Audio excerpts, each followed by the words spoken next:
And if we haven't done any more of these, let's just do some more verifying. Guess we have nothing else to do.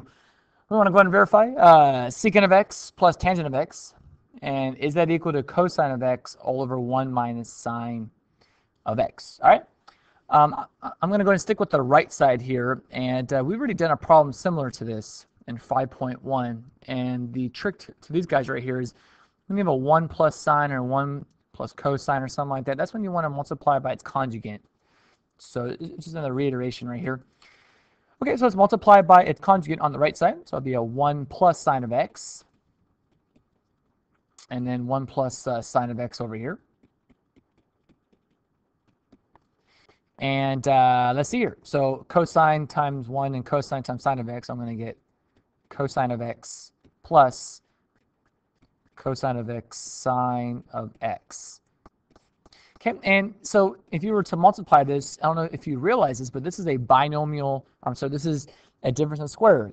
Think of this as your a minus b, a plus b. Both of the a's are the same, both of the b's are the same. And so when you have that, you just square the first term minus square the second term. So it's 1 squared, which is 1, minus our second term. Alrighty, cool. So let's leave our numerator alone. Okay, I'm not going to factor out the cosine because that's what this is. I'm going to leave it like that. But the denominator comes from our Pythagorean identity. So 1 minus sine squared is cosine squared. All right, so I'm going to go ahead and replace the denominator then. So we have the same numerator all over cosine squared. Oops, I think I use theta here, but it's supposed to be x. All right. So now the reason why we multiply by the conjugate is so that we can have a monomial denominator. We just have a single term. And the power of having a single term in the denominator is that you can break up your denominator into separate parts.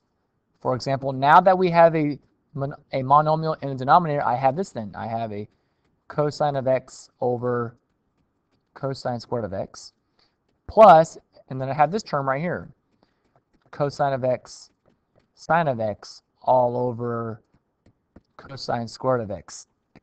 And you're going to see this is going to simplify nicely. But see, you can't do that here. You can't say that this is cosine of x over 1 and then cosine of x over negative sine of x. That doesn't work right there. That's mathematically not sound. So if you were just wondering why we do this, this is the reason why, so that we can get a monomial or a single term in the denominator. Okay, so 1 over cosine, or cosine over cosine squared of x is 1 over cosine, right? That's going to be 1 over cosine of x. And this 1 cosine right here crosses that with that cosine. So we're just going to have sine of x over cosine, and sine over cosine is tangent of x. So we're supposed to get tangent of x. I got tangent of x, and we're supposed to get secant, which is 1 over cosine. So I guess I could go one more line and just say this is secant of x plus tangent of x, and we just verified it.